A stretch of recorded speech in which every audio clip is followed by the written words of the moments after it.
Merci, Monsieur le Président. Chers collègues, je souhaite tout d'abord remercier la Commission de m'avoir confié ce groupe de travail. Depuis septembre 2017, le gouvernement s'est engagé dans un changement de paradigme sur la question des sans-abri, avec le plan quinquennal en faveur du logement d'abord. Ce plan, dont l'objectif est d'insérer plus efficacement les sans-abri en leur attribuant directement un logement, implique à moyen terme une réforme structurelle de l'hébergement d'urgence. Je suis toutefois convaincu depuis le départ qu'il ne faut pas opposer logement d'abord et hébergement d'urgence. Dans le contexte actuel de hausse constante des besoins, les centres d'hébergement d'urgence continueront en effet d'exister et il nous faut des centres de qualité pour accueillir les sans-abri et les orienter rapidement vers le logement. C'est avec cet esprit que j'ai procédé depuis décembre dernier à l'audition des principaux acteurs nationaux de l'hébergement et que j'ai réalisé 4 déplacements à Grenoble, Strasbourg, Paris et Montpellier, au cours desquels j'ai pu échanger avec les acteurs locaux et visiter 8 centres d'hébergement. Il ressort de mes travaux quelques constats marquants et 27 propositions. Mais avant de les détailler, je souhaite faire un petit point sur les sans-abri. On a souvent à l'esprit le clochard aviné qui mendie. C'est une image tenace qui nous vient à l'esprit quand on évoque les SDF. Pourtant, 40% des SDF sont des femmes. Il y a de nombreux jeunes majeurs, 10% ont fait des études supérieures, et l'espérance de vie d'un SDF est de 49 ans. Actuellement, tous les soirs, l'État finance 150 000 places d'hébergement, soit l'équivalent de la population du département du Cantal, dont 15 000 places créées spécialement cet hiver. La gestion de ces places est confiée à des opérateurs, la plupart associatifs, dans différentes structures qui vont de la simple mise à l'abri au centre d'hébergement et de réinsertion sociale, où les sans-abri bénéficient d'un accompagnement social important. L'hébergement d'urgence est aussi un budget. Depuis 2012, les dépenses de l'État en faveur de l'hébergement et du logement des sans-abri ont augmenté très fortement pour atteindre 2 milliards d'euros en 2018, soit une hausse de 54% en 6 ans. La hausse de ce budget est une hausse bien sûr constante de la demande. Pourtant, un des premiers constats de ma mission est que cette demande demeure très mal connue et quantifiée par les pouvoirs publics. La dernière statistique officielle résultant d'une étude de l'INSEE date de 2012 et évaluée à 141 000 le nombre de personnes sans domicile en France. Ce nombre paraît complètement obsolète aujourd'hui. Aucune organisation ne dépenserait 2 milliards d'euros sans connaître précisément la demande à laquelle elle répond. Or, l'absence de connaissance de la demande entrave toute capacité de l'État et des acteurs locaux à programmer une offre d'hébergement adaptée. Face à cela, de nouvelles initiatives ont émergé localement. Depuis 2018, des grandes villes comme Paris, Grenoble, Metz organisent des nuits de la solidarité afin de recenser en une nuit le nombre de sans-abri présents dans l'espace public. Je trouve ces initiatives très positives et j'estime que les nuits de la solidarité devraient être généralisées à toutes les métropoles. Je préconise d'ailleurs qu'elles aient lieu 2 fois par an, une fois en hiver et une fois en été, selon un cahier des charges uniformisé au niveau national. Malheureusement, certaines villes refusent d'organiser de tels recensements, par crainte notamment de rendre visible la misère de leur territoire. L'approche des élections municipales ne me rassure pas en la matière. Une nouvelle enquête de l'INSEE, selon une grille d'analyse enrichie, me paraît aussi indispensable. L'INSEE vient d'inscrire dans son plan quinquennal cette étude. On n'a pas encore la date exacte, mais je souhaite, moi, mettre, comme on dit, un petit peu la pression à cet organisme pour qu'elle ait lieu extrêmement rapidement. Deuxième constat. Malgré une hausse continue des dépenses et du nombre de places d'hébergement disponibles, les capacités des centres d'hébergement semblent aujourd'hui saturées dans certains territoires. À Toulouse, seulement 6% des appels au 115 sont décrochés, tandis qu'à Montpellier, seuls 15% des demandes d'hébergement obtiennent une solution. Dans les territoires tendus, des critères informels de priorisation des publics ont donc été mis en place, si bien que certains profils de sans-abri, comme les hommes isolés, renoncent à faire une demande d'hébergement. D'après la Fédération des acteurs de la solidarité, des critères sélectifs ont même été fixés par les instructions préfectorales dans certains départements au cours de l'été 2018 pour restreindre l'hébergement hôtelier des familles sans domicile. De telles pratiques remettent en cause un principe fondamental de notre droit, le principe de l'accueil inconditionnel des sans-abri, qui, depuis la loi du 25 mars 2009, doivent avoir accès à tout moment à un dispositif d'hébergement d'urgence. Je réaffirme avec force la nécessité de préserver ce principe et de mettre fin à ces pratiques contraires à l'esprit et au texte de la loi. Dans ce contexte, il me semble également indispensable de procéder à la pérennisation d'un maximum de places créées à l'occasion de la période hivernale. Comme le gouvernement l'avait fait en 2018, le principe de l'inconditionnalité de l'accueil vaut en effet aussi bien en hiver qu'en été. La rue, malheureusement, tue en toute saison, autant l'hiver que l'été. Troisième constat, outre le manque de place, les personnes sans abri sont confrontées à une très grande inégalité dans la qualité de confort matériel et d'accompagnement que leur offrent les différentes structures d'hébergement. Au cours de mes visites, j'ai pu constater à quel point les écarts peuvent être grands entre les centres d'hébergement, à la fois sur la qualité du bâti et sur les services dont peuvent bénéficier les personnes hébergées. Depuis 2009, l'État et l'Agence nationale de l'habitat mènent un programme d'humanisation des centres afin d'améliorer les conditions d'accueil des personnes sans domicile, en remplaçant par exemple des dortoirs par des chambres individuelles. Ces efforts restent cependant modestes et tous les crédits de l'ANA en la matière ne sont pas entièrement consommés. Des locaux inadaptés sont mobilisés en période hivernale, puis pérennisés, et des hébergements à la nuitée avec une remise à la rue le matin se multiplient. Des missions élémentaires, comme la distribution d'un repas le soir, ne sont pas partout assurées au mépris de la loi, qui dispose que tout hébergement d'urgence doit assurer le gîte, le couvert et l'hygiène. Or, la façon dont les personnes sont accueillies en urgence détermine leur sort ultérieur en matière d'accès au logement. J'estime qu'il est donc urgent aujourd'hui de relancer et d'amplifier le programme d'humanisation de ces centres d'hébergement. Pour cela, un recensement des besoins doit être effectué de manière proactive pour obtenir un état qualitatif du parc et aller vers les petites structures qui ne sollicitent pas d'aide. La priorité doit être mise sur l'humanisation des dispositifs hivernaux pérennisés, ainsi que sur les travaux permettant d'adapter les centres d'hébergement à l'accueil des familles. L'éligibilité aux aides de l'ANA pourrait enfin être élargie aux accueils de jour qui ne font pas partie d'un centre d'hébergement. Ces structures assurent un accueil et une première orientation essentielle des sans-abri et des investissements, comme l'installation de bagageries qui sont pour moi nécessaires. Quatrième constat, faute d'un parc suffisant et adapté aux familles, le recours à l'hôtel n'a cessé de croître ces dernières années. Depuis 2010, le nombre de places d'hébergement financées dans les hôtels a augmenté de 251% pour atteindre un coût total de 327 millions d'euros en 2017. Je n'ai pas les chiffres de 2018, mais ce que je peux vous annoncer, c'est qu'ils ont certainement augmenté, ce qui porterait, si on le ramène à une journée, à environ 1 million d'euros, le budget tous les jours sur les places d'hôtel.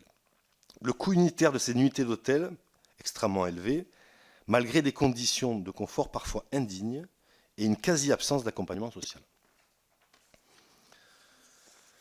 Pour les acteurs rencontrés lors de cette mission, une de ces explications à cet échec, c'est la part importante des familles sans abri hébergées à l'hôtel, 50% en moyenne, qui sont en situation irrégulière et ne peuvent juridiquement pas accéder à un logement, même en pension de famille ou en intermédiation locative. Des situations absurdes sont même fréquemment relevées. Des familles sans papier, avec des enfants scolarisés, sont hébergées pendant 6 ans avant d'être enfin régularisées.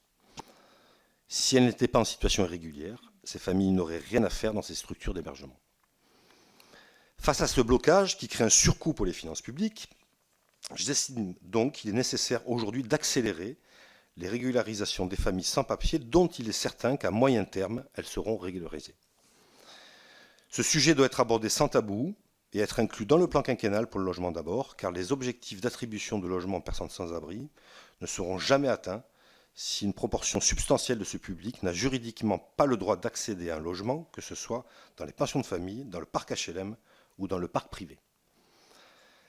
Par ailleurs, le prochain plan de réduction des nuits hôtelières doit impérativement inclure le déploiement des solutions alternatives inconditionnelles et être l'occasion d'inventer une formule proche de l'intermédiation locative permettant d'accueillir dans des logements des ménages à droit incomplet.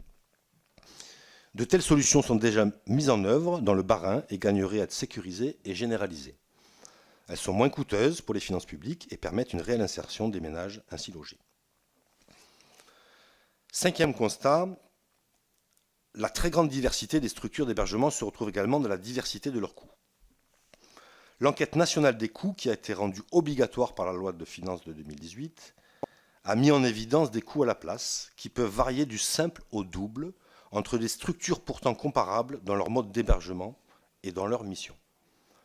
Afin de réduire ces écarts, le gouvernement s'est engagé depuis 2018 dans une politique de convergence des coûts pour les CHRS.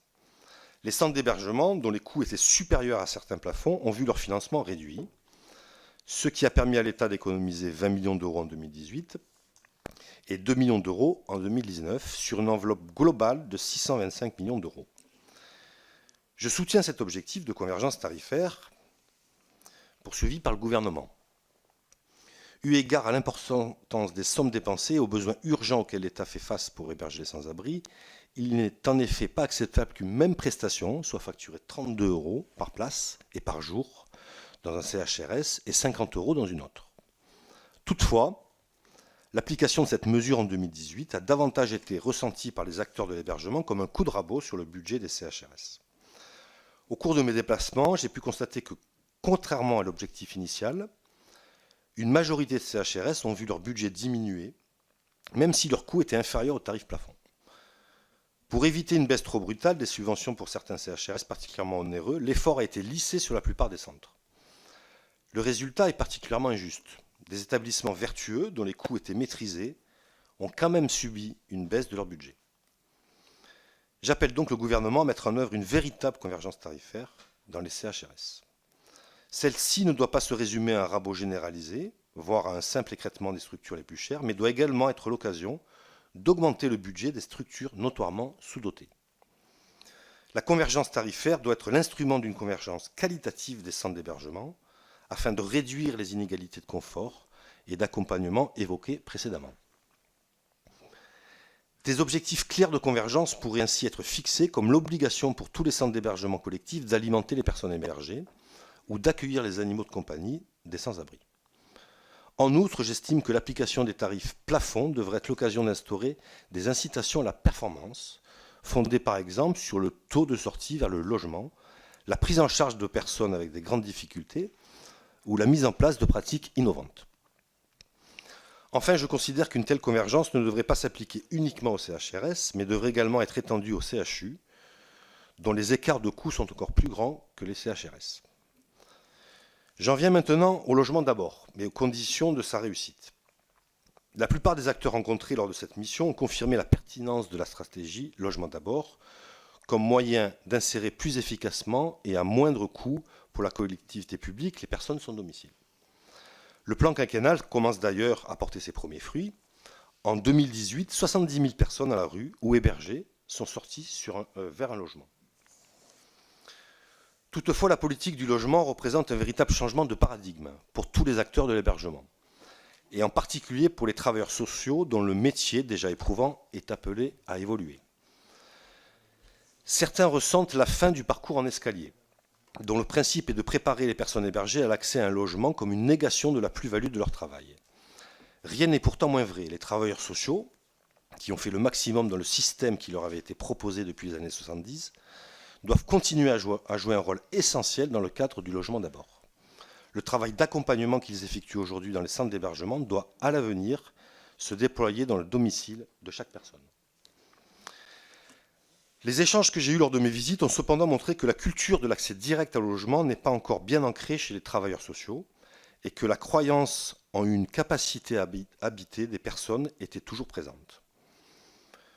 Par exemple, de nombreux travailleurs sociaux de centres d'hébergement ne déposent pas de demande de logement social pour les personnes hébergées, en partie par méconnaissance des dispositifs d'accès au logement. J'estime ainsi qu'un plan massif de formation des travailleurs sociaux sur la philosophie du logement d'abord doit être mis en œuvre urgemment. Tous les acteurs rencontrés lors des auditions et les déplacements ont insisté sur le fait que le défi principal de la politique du logement d'abord était la mise en place de dispositifs rénovés d'accompagnement dans le logement. La production de logements adaptés ne suffira pas à elle seule, car sans un accompagnement soutenu des personnes sans domicile, l'attribution d'un logement peut échouer. Or, les dispositifs d'accompagnement dans le logement sont aujourd'hui éclatés et insuffisants. De nombreux dispositifs gérés par l'État, les départements, les métropoles, les bailleurs sociaux et les associations coexistent sans véritable coordination. Ce millefeuille est un frein dans le parcours d'insertion des sans-abri. Une personne hébergée dans un CHRS risque en effet de perdre son accompagnement social dès qu'elle a accès à un logement en intermédiation locative, car les dispositifs ne sont pas les mêmes. La mise en œuvre du logement d'abord doit donc être l'occasion de consacrer un principe d'universalité et d'individualisation de l'accompagnement social des personnes sans abri, afin qu'un accompagnement pluridisciplinaire soit attaché aux personnes et non plus aux structures qui les accueillent. Pour ce faire, une des priorités du logement d'abord doit être de décloisonner ces différents dispositifs pour faire émerger un acteur unique de l'accompagnement dans le logement. C'est le sens des plateformes territoriales de l'accompagnement qui doivent être créées dans les 24 territoires de mise en œuvre accélérée du logement d'abord, afin de coordonner ou de mettre en commun les dispositifs existants sur un territoire.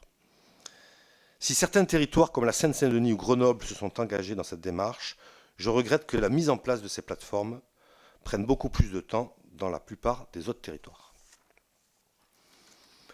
Une autre condition de réussite du logement d'abord réside bien évidemment dans la production massive de logements adaptés.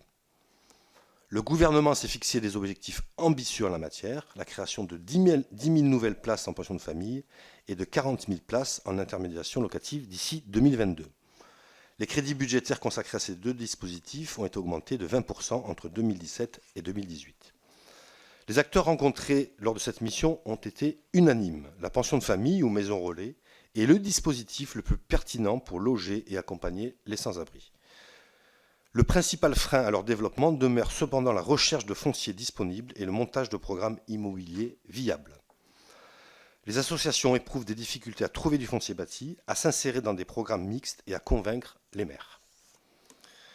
Pour résoudre ces difficultés, je propose de professionnaliser la recherche de locaux et de fonciers disponibles grâce au recrutement par les services départementaux de l'État d'agents immobiliers spécialisés venant en soutien des associations. Les acteurs rencontrés lors des déplacements ont également pointé du doigt le caractère trop strict du cahier des charges de création des pensions de famille. Enfin, la réussite de la politique du logement d'abord est conditionnée à une sérieuse amélioration de la gouvernance du secteur de l'hébergement et de l'accès au logement. Les acteurs auditionnés ont tous déploré un défaut dans le pilotage national de la politique de l'hébergement d'urgence, alors que celui-ci est à la croisée de multiples politiques, comme l'immigration, la santé et l'aide sociale à l'enfance. Au niveau local, une plus grande synergie entre tous les acteurs est également essentielle. Les territoires dont les résultats en matière d'hébergement et d'accès au logement sont les plus intéressants sont ceux où les acteurs coopèrent régulièrement entre eux et évitent une concurrence inutile. Je recommande donc d'organiser plus régulièrement des temps de partage et de communication entre tous les acteurs locaux. De telles opérations de coopération devraient permettre à terme de créer des conditions d'un regroupement de structures afin que celles-ci mutualisent leurs moyens d'accompagnement et montent en compétences en matière d'ingénierie. Voilà résumé, Monsieur le Président, mes chers collègues, les principales conclusions et propositions que j'ai souhaité vous présenter aujourd'hui. Le travail pour lutter contre le sans-abrisme reste immense et j'entends bien continuer dans les mois à venir, en collaboration avec vous et le gouvernement, à améliorer la condition des sans-abri sur la base des constats et des propositions que j'ai pu recenser au cours de ces quelques mois de travaux intenses. Merci. Merci, monsieur le député. Moi, je tiens sincèrement et personnellement à vous féliciter pour le travail que vous avez fait, qui, d'une part, je pense, contribue à la sensibilisation croissante sur ce sujet important, vous l'avez dit, en quantité. Moi, je vois beaucoup un besoin cruel d'information. Et donc, évidemment, le travail que vous avez fait contribue à cette information plus importante et plus généralisée, à la fois des enjeux mais aussi des solutions qui sont pour souvent trop méconnues. Et puis il y a une liste de propositions concrètes, donc j'engage, même si vous en avez présenté quelques-unes à l'oral, les députés à lire. J'ai 3 demandes de prise de parole ou de questions, donc je vais les prendre dans l'ordre. Monsieur Nury, Madame Rixin, bienvenue, et Monsieur Cinieri. Jérôme Nury pour les Républicains. Oui, merci Monsieur le Président. Je voudrais d'abord remercier notre collègue Desmoulins pour ses conclusions et pour la clarté de ses propos. Saluer aussi l'engagement des services de l'État, des associations, des bénévoles et des salariés des collectivités pour l'hébergement d'urgence tout au long de l'année. Au début de l'hiver, il y avait 4800 places hivernales ouvertes, soit 1800 de plus que l'année d'avant. Sur ces 4800 places, quel est exactement le taux d'occupation ? Et a-t-on une idée du nombre de refus de la part des SDF pour se rendre dans ces centres ? À ces places hivernales s'ajoutent les 138 000 places d'hébergement généraliste. Or, on sait qu'il y a une urgence à mettre à l'abri les femmes et les enfants, et ça doit être une priorité absolue. Sur la totalité de ces places, constate-t-on une insuffisance notoire pour accueillir des familles, notamment les mères avec les enfants ? Madame Rixin. Merci Monsieur le Président, chers collègues. D'abord, je souhaite également, de mon côté, féliciter notre collègue Nicolas Desmoulins. Vous savez qu'à la délégation aux droits des femmes, nous sommes également mobilisés sur ce point. Nous avons notamment projeté le film Les Invisibles, à laquelle d'ailleurs vous avez bien voulu assister, chers collègues, et une projection à laquelle étaient conviés notamment un certain nombre de parties prenantes, parmi lesquelles notamment les acteurs qui ont mis en place un lieu qui est innovant et un cas unique en France, qui est la Cité des Dames à Paris, que nous avons à la délégation eu le plaisir de visiter et de découvrir, pour constater que 2 types d'acteurs, à la fois des acteurs qui ont l'expérience de l'hébergement comme l'Armée du Salut, et un acteur comme l'ADSF, l'association qui travaille sur la santé des femmes, ont pu s'allier pour proposer un lieu qui est évidemment éminemment nécessaire pour les femmes. Notre collègue en parlait tout à l'heure. Les femmes, au-delà des difficultés que connaissent les hommes, sont confrontées à des difficultés particulières, qui est évidemment celle des violences, qui est la question également de l'accès aux soins, et en particulier aux soins gynécologiques, en particulier pour les femmes enceintes. Et ce type de lieu leur permet, au-delà d'être un lieu de répit et d'échange où l'on pense à la fois les corps et les âmes, est également un lieu où on peut les orienter vers une prise en charge, notamment pour leur grossesse. Donc je souhaiterais savoir si, dans le cadre de votre groupe de travail, vous avez pu aborder la question spécifique des femmes en situation d'errance, leur prise en charge, et la possibilité éventuellement de multiplier sur le territoire national un projet comme celui de la Cité des Dames. Merci. Merci, Dino Cinieri, et ensuite Julien Dier. Merci, Monsieur le Président. Moi aussi, je voudrais féliciter notre collègue Nicolas Desmoulins. Et vous avez fait un rapport qui me rappelle un peu la vallée de l'Ondaine, qui est à Firminy, et pour lequel on pourrait avoir une ressemblance. Simplement, la loi du 25 mars 2009 prévoit que le relogement est un droit. Vous l'avez dit, la rue tue. Vous avez dit aussi que 40% des SDF sont des femmes. Et mon collègue Nury vient de rappeler qu'avec des femmes, il y a aussi des enfants. On a une hausse de 54% en 6 ans, soit 2 milliards qui ont été injectés. Ce n'est pas suffisant. Vous avez rappelé qu'en 2018, vous souhaitiez la nuit de la solidarité, et même avoir 2 nuits de solidarité, ce qui permet de regrouper ou d'entendre, d'écouter et voir accompagner certaines familles. Vous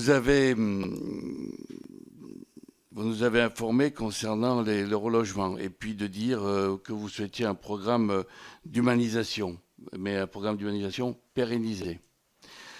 Alors donc ma question est simple. Comment obliger certaines communes à appliquer la loi SRU à créer des logements pour personnes sans abri, sachant que des villes préfèrent payer l'indemnité alors qu'elles ont des moyens immobiliers. Dieu sait qu'elles en ont à revendre et que sur le plan financier, elles sont garnies. Je voudrais simplement poser la question de savoir comment les obliger de manière à ce que ces SDF soient accompagnés dans leur futur. Merci. Donc j'ai Julien Dive, ensuite Damien Adam et Jean-Luc Laglaise. En fait, Jean-Luc Laglaise et Damien Adam dans l'ordre d'arrivée. Merci, Monsieur le Président.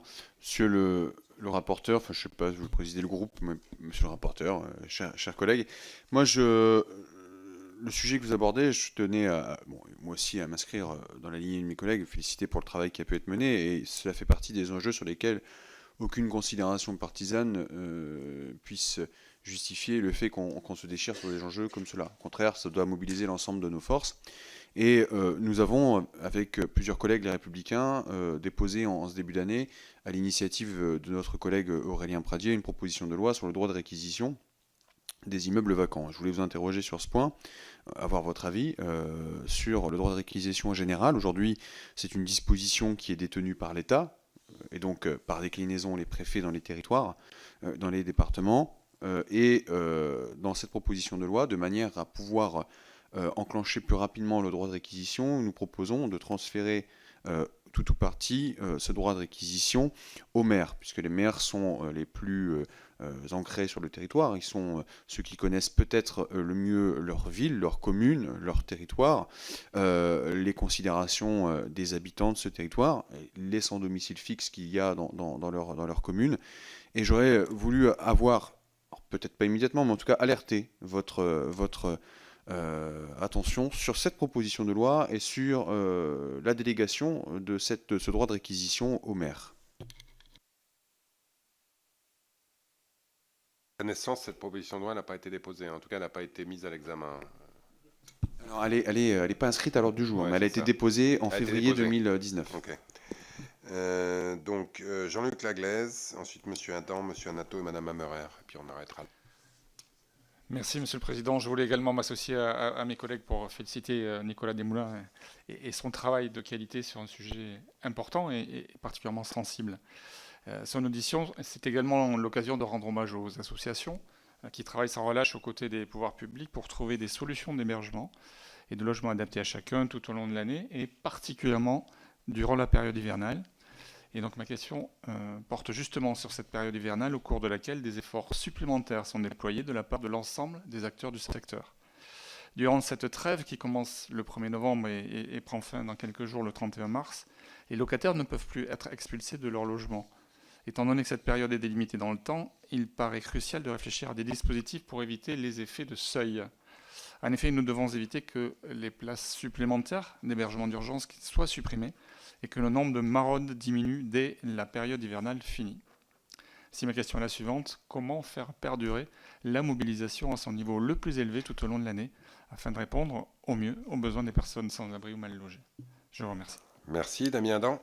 Merci, Monsieur le Président. Je me associe à mes collègues pour remercier le travail réalisé par notre collègue Nicolas Desmoulins et sur cette communication sur un sujet qui touche une partie de la population qui fait partie des plus démunis et qui ont rarement l'occasion de se faire entendre dans le débat public et qui pourtant ne doit jamais être oublié. Je tenais également à saluer votre travail d'audition qui permet d'y voir plus clair sur notre politique en matière d'hébergement d'urgence. Je souhaitais vous interroger en particulier sur le sujet des sans-abri, qui regroupe beaucoup de catégories d'individus souvent mal identifiés.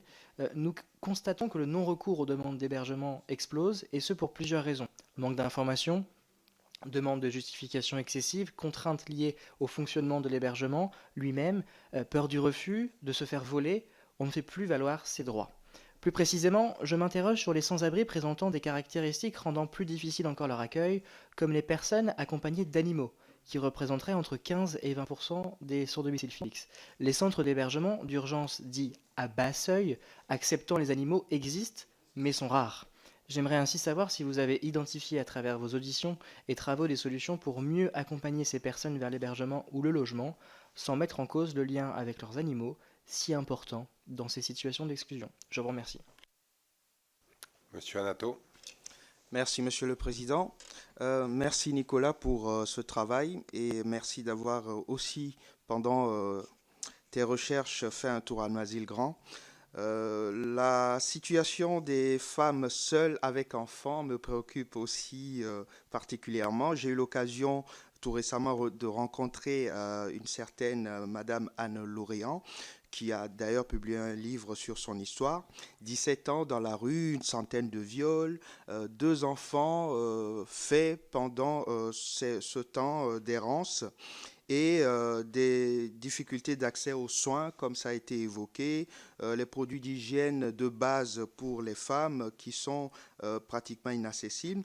Aujourd'hui, elle a réussi avec l'aide de certaines personnes à s'en sortir et elle est devenue elle-même une personne qui aide beaucoup la mairie de Paris pour faire des maraudes, mais la situation des enfants de ces femmes reste toujours assez délicate, en ce sens que lorsqu'elles sont dans la rue, les enfants ne peuvent généralement pas être scolarisés, puisqu'elles changent de place régulièrement et se cachent plutôt et ne veulent pas justement montrer leur misère au monde. Aujourd'hui, certaines personnes s'en sont sorties. Ces enfants ont gardé des séquelles psychologiques de tout ce vécu. Qu'est-ce qui est mis en place ou qu'est-ce qui pourrait être mis en place aujourd'hui comme dispositif pour justement aider ces enfants qui ont gardé des séquelles à se reconstruire et à pouvoir se réinsérer dans la société, étant donné que beaucoup finissent aussi dans des situations assez critiques. Merci. Merci. Et pour terminer, Véronique Amera. Très bien. Donc, monsieur le député, merci encore pour ce travail de qualité. Vous avez donc échangé avec tous les acteurs, avec certains acteurs que vous avez pu rencontrer en CHRS.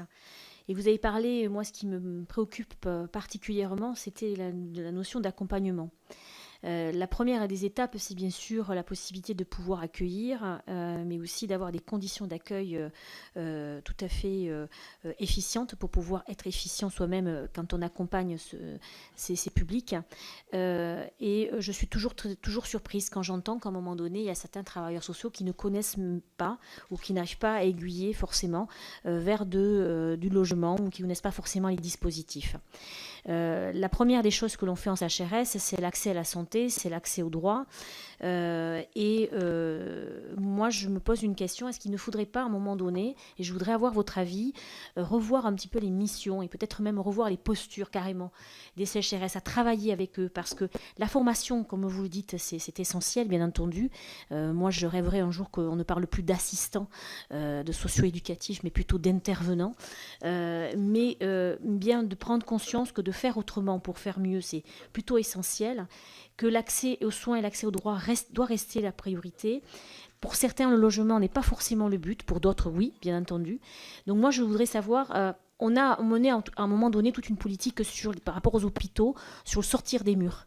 Et je pense que le CHRS, il faut qu'à un moment donné aussi, me semble-t-il, que ces professionnels puissent aussi sortir des CHRS pour se rendre compte de tous les outils qui peuvent exister sur les territoires et comment ils peuvent construire des articulations pour mieux accompagner les personnes. Donc ne faudrait-il pas, là vous avez une mission d'évaluation et de constat, peut-être une mission plus approfondie pour revoir un peu la posture des accompagnateurs en CHRS. Merci. Merci. Monsieur Desmoulins, vous avez la parole. Merci beaucoup, chers collègues, pour toutes ces questions. Je suis ravi de voir, mais j'en suis pas étonné, que ce sujet concerne tout le monde. Je vais les faire dans l'ordre chronologique. Monsieur Nury, sur donc, les chiffres que vous annoncez sur les places d'hébergement qu'on a mis en place pendant la trêve hivernale. Alors, on n'a pas les mêmes chiffres. Je pense que les miens sont corrects. C'est 15 000 places qu'on a créées. Il est parti? Ah oui. Bon, je vais regarder. Il est parti. Donc, ouais, bon, c'est pas grave. Donc, c'est pas 4 800, c'est 15 000 places qui ont donc été créées pendant cette période hivernale. L'an dernier, 5 000 places ont été pérennisées. On n'a pas encore, puisqu'on n'est pas arrivé à fin mars. On ne connaît pas encore les chiffres du nombre de places qui sera pérennisé. Moi, je souhaite que ce chiffre soit bien sûr le plus élevé possible et que ce soit au moins égal à ceux de l'an dernier, à savoir 5000. Voilà. Sur le refus, il m'avait posé la question pourquoi aujourd'hui les SDF refusent donc les centres d'hébergement d'urgence. Les raisons sont multiples. Il y a du découragement, il y a de la méconnaissance, il y a aussi des expériences en centre d'hébergement extrêmement douloureuses. Beaucoup de sans-abri que je connais se sentent plus en sécurité, et c'est un paradoxe, dans la rue que dans certains centres d'hébergement. Bien sûr lié au fait qu'il y a des vols, qu'il y a des violences. Et il y a aussi, dans la rue, vous savez, c'est des gens qui sont extrêmement cassés, qui ont de temps en temps, assez souvent des troubles psychologiques, et qui ont du mal donc à être en communauté dans les centres d'hébergement. Il faut savoir que dans les centres d'hébergement, c'est un peu la roulette russe, malheureusement. On appelle le 115, on vous donne une place et vous pouvez vous retrouver dans un dortoir avec 400 personnes, ou vous retrouvez, en faisant le même appel, dans une structure avec un lit individuel. Madame Rixin, sur donc les sans-abri et les femmes, c'est terrible parce que ce film Les Invisibles, il explique tout. Le commun des mortels n'imagine pas qu'il y a autant de femmes dans la rue parce qu'on ne les voit pas. On ne les voit pas parce qu'elles ont peur. Parce que le soir, c'est des lieux où c'est uniquement masculin. Donc très souvent, elles sont là. En fait, vous les croisez. Elles sont souvent dans les transports en commun. Elles circulent à pied et le soir, elles passent d'un hébergement à un autre. C'est ça le quotidien. Et ça concerne plus de 40% des sans-abri. Et elles ont des besoins complètement différents. Moi, j'ai souhaité, et il faut l'organiser, beaucoup d'associations font un travail remarquable pour la condition des femmes dans la rue. Je pense notamment à Féminité sans abri, qui fournit des kits d'hygiène. Je remarque, par contre, et ça fait l'objet de mes conclusions, il faut que ces acteurs discutent. J'ai souvent quand même l'impression qu'il y a énormément d'énergie, de très très bonne volonté, mais il manque ce moment où tous ces acteurs qui agissent pour la même cause, pour le même objectif, ne communiquent pas ensemble. Et c'est pour ça que dans une de mes propositions, j'aimerais que les services de l'État organisent donc très régulièrement des réunions, pas uniquement avec les centres d'hébergement, mais avec toutes les associations, afin de permettre une mutualisation. Je vous donne un exemple, dans un centre d'hébergement, j'ai ouvert une bagagerie. Ça me paraît tout à fait essentiel qu'il y ait ce kit d'hygiène qui soit disponible. Tous les matins, on pourrait mettre un kit d'hygiène dans la bagagerie. Et la personne pourrait donc récupérer son kit d'hygiène. Donc là, je ne suis pas inquiet sur l'énergie et la solidarité en France. Ce qu'il faut améliorer, c'est la synergie et le dialogue. Monsieur Cinieri, sur le budget pas suffisant. Oui, c'est pas suffisant puisque effectivement aujourd'hui il reste encore des personnes qui appellent le 115 et qui n'ont donc pas accès à un centre d'hébergement. Je pense que l'objectif du budget, et je le disais en préliminaire, on peut l'optimiser. Et ce n'est pas un tabou. Et j'espère qu'il faut avoir conscience que cet argent, c'est des fonds publics, c'est 2 milliards d'euros. Je pense qu'il peut être plus efficace. Il peut être plus efficace, il y a des économies à faire. Et aujourd'hui, on est rentré dans un système où on pallie à l'urgence. Il faut savoir que ces places d'urgence qu'on ouvre en général en décembre coûtent de temps en temps beaucoup plus cher qu'une place en CHRS. Pourquoi ? Parce que c'est fait dans la précipitation et que très souvent on se retrouve avec des dispositifs dans des endroits qui conditionnent des niveaux de sécurité obligatoires. Alors, je vais pas citer les centres d'hébergement d'urgence qu'on a pu rencontrer, mais en général, Dans un centre d'hébergement, une nuitée est facturée entre, alors je crois que c'est 25 euros sur un centre d'hébergement d'urgence. On arrive à des facturations de plus de 80 euros. On est sur la mise à l'abri, là, donc des centres d'hébergement d'urgence sous détente. Uniquement parce que derrière, il faut assurer bien sûr le service de sécurité, qui peut souvent doubler la facture. Donc ce qui nous manque essentiellement, et c'est l'objet de mes premières préconisations, c'est une anticipation de ce public et ne pas se retrouver en décembre à ouvrir des centres à la va-vite avec des coûts très importants. Donc il y a à mon avis énormément d'économies à faire là-dessus, en anticipant. Et ensuite, l'autre partie des économies, je rappelle le budget des hôtels, c'est plus de 320 millions.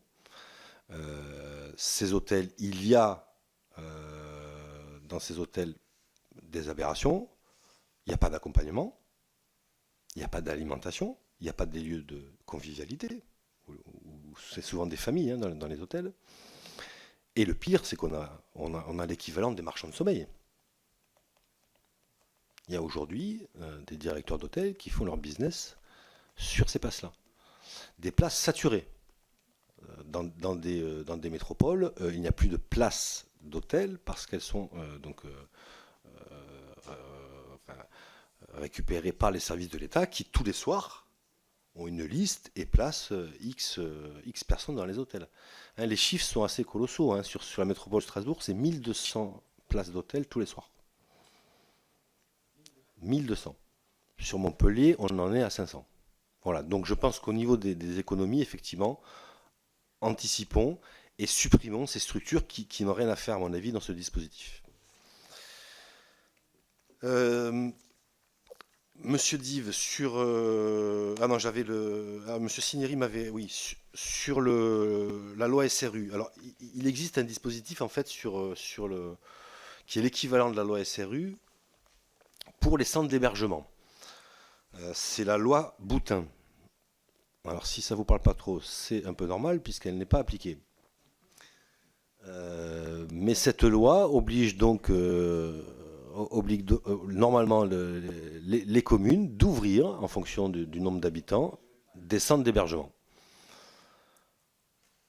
Effectivement, je pense qu'il y a une piste. Il faudrait et je vais le faire, voilà, je l'annonce, jeter un petit coup d'œil sur ce dispositif, puisque ça fait partie de la loi, qui pourrait permettre d'ouvrir d'autres places sur ces communes, puisqu'il est prévu des sanctions financières sur les communes qui n'ouvriraient pas des centres d'hébergement.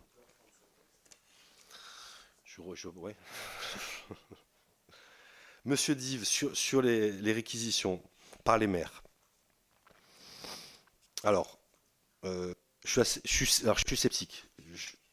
C'est pas par rapport aux maires, c'est plus par rapport à ce que je vois depuis 18 mois sur les territoires qui ont donc répondu à l'appel à la manifestation sur le logement d'abord. J'avais posé une question au gouvernement sur ce sujet-là. Je vous avoue que je sens que ce sujet des sans-abri vis-à-vis des maires, ils ne le prennent pas à bras-le-corps. Pour plusieurs raisons. Des raisons politiques, alors souvent des raisons pour cacher la misère, très clairement. Preuve en est les nuits de solidarité qui ont été préconisées dans tous ces territoires. Il y en a eu, à ma connaissance, il n'y a que 3 métropoles qui l'ont réalisé. Donc j'aimerais vous croire sur cette volonté et cette capacité des maires à faire de la réquisition sur les territoires pour permettre de créer des centres d'hébergement. Moi je verrais plus, et ça fait partie de mes préconisations, créer une structure, une agence immobilière pour lutter à armes égales face aux acteurs de l'immobilier, pour aller à la fois faire de la prospection, du diagnostic aussi, aller dans un territoire et voir tous les bâtiments qui pourraient être réquisitionnés. Mais je pense qu'aujourd'hui, on est vraiment dans une sorte d'amateurisme. Beaucoup d'associations essayent de trouver des bâtiments et passent un temps phénoménal. Pour moi, ils n'ont rien à faire. Enfin, c'est pas à eux à aller chercher du foncier, c'est pas à eux à aller négocier avec des bailleurs, c'est pas à eux à aller négocier avec des propriétaires. Ces acteurs-là, ils doivent être dans leur centre à s'occuper des travailleurs sociaux et de l'amélioration du quotidien des sans-abri. Donc, voilà, mais bon, c'est un sujet que je vais continuer à travailler, mais j'ai vraiment ressenti vis-à-vis de certains maires une petite défiance et cet argument de toujours sortir. Alors, soit c'est la faute de l'État, soit c'est la compétence de l'État. On ne veut pas trop se mêler de ces choses-là. Monsieur Laglaise, sur le problème de la trêve hivernale, alors c'est un paradoxe, c'est que quand on arrive à la trêve, on a l'impression que les consciences s'éveillent et tiens, on s'aperçoit qu'il y a des SDF. Ils apparaissent en novembre, à croire qu'on les a oubliés pendant toute la période estivale, ce qui n'est pas du tout le cas. Et beaucoup de sans-abri avec qui je discute me disent, mais nous, nous, quand il y a la fin de la trêve hivernale, on est inquiet parce qu'effectivement, on va nous abandonner. On n'existe plus, on sera plus sur les radars. J'ai malheureusement pas de solution miracle. Moi, j'avais proposé dans un temps d'adapter les trêves hivernales, c'est assez compliqué selon les territoires. Alors ça se fait à Strasbourg, dans les pays où il y a un peu moins de chaleur, ça sera, je crois, fin avril, si je ne dis pas de bêtises. Mais je pense qu'on pourrait adapter, pourquoi pas, ces trêves hivernales en fonction peut-être du climat, mais aussi des situations. Parce qu'il y a une énorme diversité sur les territoires. Ça, j'ai pas eu le temps de vous en parler, parce qu'il y a beaucoup de sujets. Mais il faut savoir que sur les places, enfin les places en centre d'hébergement, il y a une inégalité sur les régions, sur les départements. Là, il va falloir vraiment travailler dessus. Sur Montpellier, par exemple, on a, par rapport au nombre d'habitants, un nombre de places d'hébergement 30% inférieur à Toulouse. Voilà, donc je pense qu'il faut avoir un regard très vigilant là-dessus. Il y a déjà une inégalité, il y a déjà très complexe au niveau national. Si on pouvait être un petit peu plus égalitaire sur les territoires, je pense que ce serait essentiel. Damien, sur l'accueil des sans-abri et leur animal de compagnie. Alors tu dois t'en souvenir, il y a un amendement qui est passé sur la loi Elan, qui fait partie maintenant de la loi, où donc les centres d'hébergement doivent prendre en compte les spécificités des sans-abri et notamment la compagnie, enfin l'animal de compagnie. C'est compliqué dans la loi effectivement d'obliger les centres d'hébergement à avoir un dispositif dans ces centres, puisque ces centres sont extrêmement différents, les bâtis peuvent varier d'une région à l'autre. Par contre, j'espère que cet amendement un peu symbolique va permettre une prise de conscience qu'aujourd'hui un sans-abri avec un chien n'appelle plus le 115. On ne le sépare pas de son chien, c'est pas possible. Si on n'a pas compris ça, on n'a rien compris. J'ai senti, moi, à travers les auditions et les rencontres qu'on a pu réaliser pendant 4 mois, que ça commençait à être pris en compte. Ça peut faire partie, je vais peut-être le proposer, ça peut peut-être faire partie du cahier des charges du futur plan d'humanisation. Pourquoi pas intégrer cette dimension du chien. Alors pareil, selon les territoires, là j'ai pas d'explication, je suis pas un spécialiste, mais par exemple à Strasbourg, on a très peu de sans-abri avec des chiens. S'il y a un Alsacien ici, et s'il a une explication, parce que j'ai été... alors c'est le froid, c'est le... Alors... C'est les parlementaires européens. Oui, alors je suis pas strasbourgeois, mais je suis souvent à Strasbourg. En fait, ce qui me frappe, il y a beaucoup de SDF avec des chiens dans la rue, mais je suppose qu'ils sont refusés, dans les centres, non? À Strasbourg. Alors, non, mais vous traversez la Grande Rue, il y en a plein avec des chiens, hein. Mais je suppose qu'ils sont refusés dans les centres. Alors, je ne sais pas comment ça fonctionne dans les centres. Par contre, je peux témoigner pour Colmar, on les refuse systématiquement avec les chiens dans les centres, hein. Parce que, pour les raisons qu'on connaît. Ouais, allez, je continue. Ouais, j'imagine. Donc, voilà. Patrice, sur les femmes avec enfants, il y a forcément, quand il y a un appel au 115, vous l'imaginez bien, des priorités. C'est pour ça qu'au préalable, je disais qu'effectivement, quand on est homme célibataire, alors en plus si on est un jeune, on a assez peu de chances de récupérer une place. C'est une priorité absolue de, bien sûr, héberger une femme, encore plus si elle est avec ses enfants. Je ne peux pas dire que ça n'arrive pas, c'est vraiment exceptionnel. Là, les services de l'État sont prévenus vraiment à l'avance. Le 115, ils ont des appels donc toute la journée. Il est extrêmement rare de retrouver une famille à la rue. Ça peut arriver. C'est évident, mais c'est extrêmement rare. C'est vrai que c'est plus les publics, donc d'hommes célibataires, qui malheureusement ne trouvent pas de centre d'hébergement. Tu parlais de ces familles donc, qui effectivement ont un parcours extrêmement long dans ces centres d'hébergement. Quand je parlais d'accélérer les régularisations, j'espère que vous m'avez bien compris, je m'adresse à des familles qui sont là depuis longtemps, qui pourraient profiter de la circulaire Valls. Et de temps en temps, dans les territoires, on sent que il n'y a pas une motivation très forte à régulariser ces familles. C'est des familles qui, les enfants sont scolarisés depuis des années. Un des parents travaille, c'est ce qu'on appelle des droits incomplets. Donc on sait très bien qu'ils seront régularisés, mais on attend. On attend. Ce qui n'arrange personne. Concrètement, ça occupe une place qui pourrait être libérée. Deuxièmement, ça crée une instabilité, et tu l'as très bien dit, on se retrouve avec des gamins qui sont baladés d'un endroit à un autre, qui posent de temps en temps, et c'est normal, je pense que je ferai exactement pareil des problèmes d'insécurité, parce que de ne pas savoir où on habite, d'échanger d'un hôtel à un autre, et de ne pas pouvoir avoir des lieux de discussion, c'est évident. Voilà, donc là il faut, je pense que pendant 30 ans, on a évité ce sujet, il faut y aller calmement.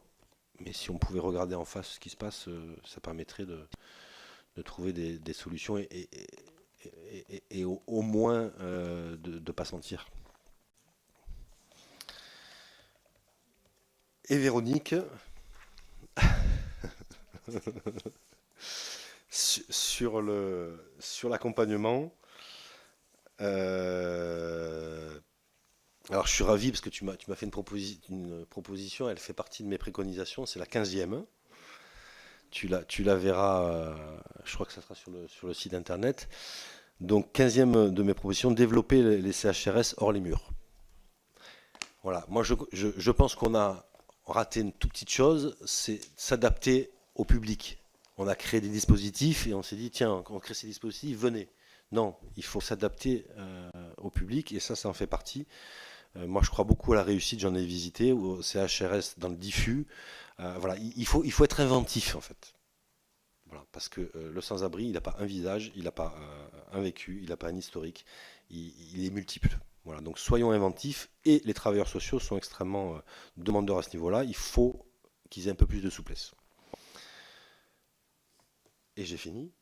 Merci, Monsieur Desmoulins. Bravo encore. Je pense que l'intérêt a été général sur tous les bancs. Et on peut effectivement vous féliciter pour ce travail. Alors, on va continuer. Ah oui, vas-y, si tu veux dire quelques mots. Je suis obligé de finir quand même en remerciant. Alors, j'allais dire, oui, je mets toute mon équipe. On a commencé donc en décembre ce travail. J'ai à ma droite Pierre-André Clément. Bravo. Merci. On n'a pas le même historique, mais c'est incroyable comme ça a pu matcher entre nous. C'est-à-dire que non, mais c'est incroyable quand au sortir des auditions, il n'y avait même pas besoin qu'on discute. Voilà, on avait le même ressenti. Mais parce que c'est ce que disait un de mes collègues, je pense qu'on est sur un sujet tellement transpartisan. Moi, je suis parti avec une volonté de ne pas avoir d'a priori. J'avais pas du tout en tête les propositions. Voilà. Donc, je pense que vraiment, on a été extrêmement efficace. Un très grand merci. Il est venu avec moi sur tous les territoires. Je remercie aussi Romain Le Sen qui est ici, qui est mon attaché parlementaire sur Paris, qui a vécu aussi une grosse expérience. Et je finirai pour remercier aussi mon épouse, qui m'a soutenu dans ce dossier et qui a travaillé avec moi de manière bénévole, bien sûr. Merci beaucoup, Monsieur Desmoulins.